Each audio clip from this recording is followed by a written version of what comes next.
Shalom saudara yang terkasih di dalam Tuhan Yesus Kristus. Kembali lagi bersama saya di kanal YouTube Raja Wali Kasih. Sebentar kita merenungkan kebenaran firman Tuhan dengan tema mengatasi khawatir.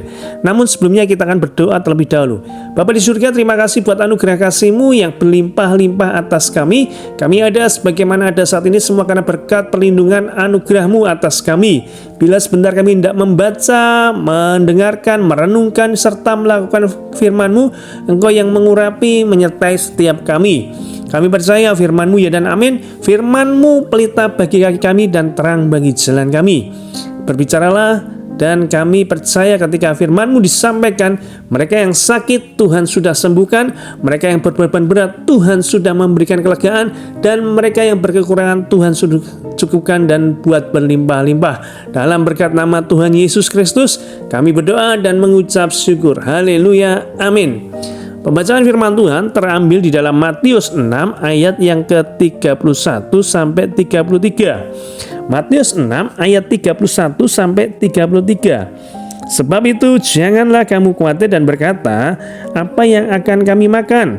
Apa yang akan kami minum? Apa yang akan kami pakai? Semua itu dicari bangsa-bangsa yang tidak mengenal Allah. Akan tetapi Bapamu yang di surga tahu bahwa kamu memerlukan semuanya itu. Tetapi carilah dahulu kerajaan Allah dan kebenarannya, maka semuanya itu akan ditambahkan kepadamu. Amin. Saudara yang terkasih di dalam Tuhan Yesus Kristus, makan, minum, pakaian itu adalah kebutuhan sehari-hari kita. Tuhan sedang menekankan jangan khawatir tentang hari ini. Jangan kita hidup seperti orang yang tidak mengenal Allah, karena saudara dan saya adalah umat yang sudah ditebus oleh darahnya.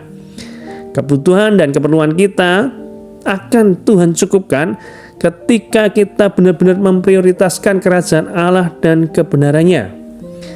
Dikatakan tadi di dalam Matius 6 ayat yang ke-34, sebab itu janganlah kamu khawatir akan hari besok, karena hari besok mempunyai kesusahannya sendiri. Kesusahan sehari cukuplah untuk sehari. Pikiran kita akan makin terbebani ketika kita memikirkan hari esok, bulan depan, bahkan tahun depan.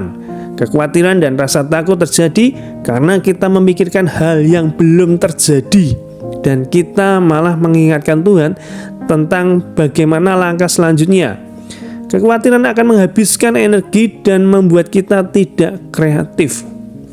Nah, saudara perlu ketahui apa dampak atau akibat dari kekhawatiran yang berlebihan dalam kehidupan ini. Yang pertama, membuat kita itu merasa cemas, gelisah, bingung, dan tidur tidak nyenyak. Yang membuat kita cemas, gelisah, bingung, tidak bisa tidur karena kita membayangkan masalah. Setelah situasi ini terjadi beberapa saat, ternyata tidak terjadi apa-apa. Keputusan yang salah akan membuat masalah yang besar. Jangan pernah membuat keputusan yang besar saat kita dipengaruhi oleh kekhawatiran. Ingat, khawatir ini bisa menyerang rasa cemas kita. Kita bisa menjadi gelisah dan bahkan tidur tidak nyenyak. Mungkin karena kita salah mengambil keputusan. Nah, hati-hati dalam mengambil keputusan dalam kehidupan ini, sehingga kekhawatiran itu tidak pernah menguasai dalam pikiran kita. Ya, memang khawatir itu ada, tetapi kekhawatiran yang berlebih ini yang Tuhan tidak suka. Makanya yang pertama, dampak daripada kekhawatiran ini bisa membuat kita cemas, gelisah, bingung, bahkan tidak bisa nyenyak tidurnya. Dampak yang kedua, kekhawatiran bisa membuat tidak fokus. Orang yang hidup dalam kekhawatiran berlebih tidak akan pernah fokus dan akan menjadi orang yang temperamental atau orang yang mudah marah. Kemudian yang ketiga, ketika kita khawatir atau kekhawatirannya berlebih, maka iman itu tidak akan bisa berfungsi dengan baik. Kalau iman kita dilumpuhkan, kita tiba-tiba akan menjadi orang yang tidak memiliki kekuatan. Pikiran dan hati memiliki kekuatan yang sama. Setan tahu bagaimana cara untuk merusak pikiran dan hati kita, sehingga kita hanya berputar-putar dalam kekhawatiran. Ya, jadi harus saudara pahami, ini adalah dampak daripada kekhawatiran yang berlebih. Nah, sebenarnya kekhawatiran ini penyebabnya apa sih dalam kehidupan kita gitu ya? Kita menjadi pertanyaan bagi kita semuanya. Yang pertama tentunya ketidakjelasan dan ketidakpastian. Tuhan mengizinkan ketidakjelasan dan ketidakpastian agar manusia itu kembali mengandalkan Tuhan. Bukan mengandalkan kekuatan kita sendiri, bukan mengandalkan jabatan kita sendiri, bukan mengandalkan keuangan kita, tetapi mengandalkan Tuhan. Jadi penyebab dari ada kekhawatiran yang pertama itu ketidakjelasan. Seperti situasi akhir-akhir hari ini, mungkin ketidakjelasan tentang dunia usaha atau lain sebagainya. Jangan pernah itu membuat kita itu mengandalkan kekuatan kita, mengandalkan keuangan kita. Andalkan Tuhan. Tuhan izinkan semua ini terjadi untuk kita mengandalkan Tuhan. Kemudian yang kedua, jadi kekhawatiran ini penyebabnya juga dari informasi yang sumbernya tidak jelas. Jangan mudah percaya dengan informasi yang sumbernya tidak jelas. Berita adalah suatu informasi yang paling dapat memultiplikasi efek ketakutan. Jadi seringkali kita menonton berita itu bukan kita mendapat informasi, namun yang terjadi adalah kita mendapatkan rasa efek kekhawatiran yang berlebih. Jadi pintar-pintarnya kita dalam menyerap informasi. Mana informasi yang berguna bagi kita dan mana yang tidak. Supaya apa? Kekhawatiran tidak menguasai pikiran maupun hati kita. Nah, dari semuanya itu kita tentunya berpikir bagaimana caranya supaya kita tidak khawatir. Nah, ini penting sekali bagi saudara dan saya untuk tidak khawatir. Yang pertama, mempunyai mental anak Tuhan. Anak tidak pernah memikirkan masa depan, tidak pernah bergumul tentang kebutuhannya. Karena anak tahu orang tuanya yang akan menyediakan dan mencukupkan. Banyak orang Kristen, banyak orang percaya memiliki mental yatim yang tidak memiliki rasa aman. Ubah mental kita menjadi mental anak, ya. Jadi kalau saudara perhatikan bagi yang sudah punya anak, yang ada dalam pikirannya ya dia sekolah, ya dia bermain, ya dia belajar. Dia tidak memikirkan hari esok itu dengan kekhawatiran yang berlebih. Karena dia tahu orang tuanya pasti bisa mencukupi apa yang dia butuhkan. Nah, demikian kita di dalam Tuhan Yesus. Kenapa Tuhan mengingatkan untuk tidak khawatir? Karena Tuhan itu sudah tahu apa yang menjadi kebutuhan kita. Sehingga yang dia perlukan itu hanyalah keyakinan kita sebagai manusia akan penyertaannya. Jadi yang pertama, supaya kita tidak khawatir, yaitu mempunyai mental anak Tuhan. Yang kedua, menyadari khawatir tidak ada gunanya.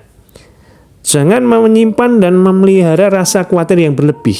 Karena sekali lagi, kekhawatiran itu membayangkan, memikirkan hal yang belum terjadi.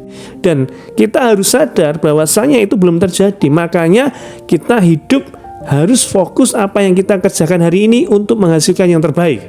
Supaya kita tidak berpikir tentang hari esok yang belum terjadi, tetapi membuat kita khawatir berlebihan. Yang ketiga, nah ini penting sekali endingnya, yaitu renungkan selalu akan firman Tuhan. Saudara, mau tidak mau kehidupan ini keras. Saudara harus terus melewati kehidupan ini. Dan hanya dengan mengandalkan Tuhan, hanya mengandalkan firman-Nya, itu yang menjadi pegangan kekuatan dalam kehidupan kita. Makanya saudara perlu waktu setiap hari minimal sekali lagi untuk berdoa, memuji Tuhan, menyembah Tuhan, merenungkan firman Tuhan. Sekalipun misalkan karena keterbatasan waktu hanya satu ayat yang saudara ingat, tetapi saudara hidupi dan lakukan ayat tersebut. Atau saudara bisa mendengarkan setiap saat renungan yang kami bagikan di kanal YouTube Raja Wali Kasih ini, untuk membuat saudara semakin tahu tentang Tuhan, mengenal tentang Tuhan, dan dekat bahkan mengalami Tuhan dalam kehidupan saudara-saudara semuanya. Doa saya, jangan pernah khawatir karena Allah beserta dengan kita. Dia adalah Allah Immanuel, Allah yang menyertai setiap kita. Tuhan Yesus memberkati. Mari kita berdoa bersama-sama. Bapa di surga, terima kasih buat anugerah kasih-Mu yang berlimpah atas kami. Kami belajar bersama-sama di perenungan kali ini untuk mengatasi kekhawatiran dalam kehidupan kami. Masalah boleh ada, pergumulan boleh ada, tetapi sekali lagi Tuhan berkata, jangan khawatir akan hidupmu, tetapi carilah dahulu kerajaan Allah dan kebenarannya, maka semuanya itu akan ditambahkan. Kami mau menghidupi firman-Mu, kami mau melakukan firman-Mu Tuhan, untuk kami memprioritaskan Tuhan dalam kehidupan kami Tuhan, memprioritaskan hari-hari kami sebelum mengawalinya dengan takut akan Engkau Tuhan, dengan merenungkan kebenaran firman-Mu Tuhan, untuk kami lakukan sepanjang hari kami Tuhan. Kami berdoa buat saudara-saudara kami yang saat ini sedang dalam pergumulan, supaya mereka tidak akan pernah lagi kekhawatiran yang berlebihan. Bagi mereka yang sakit, Tuhan sudah sembuhkan dalam nama Yesus. Sekarang juga bagi mereka yang sedih, berbeban berat, Tuhan sudah beri kelegaan dalam kehidupan mereka. Dan bagi mereka yang saat ini pergumulan tentang keuangan, dalam nama Tuhan Yesus, Tuhan cukupkan, Tuhan berkati berlimpah-limpah, dan tentunya saudara-saudara kami menjadi berkat bagi sesama, dan nama Tuhan dipermuliakan.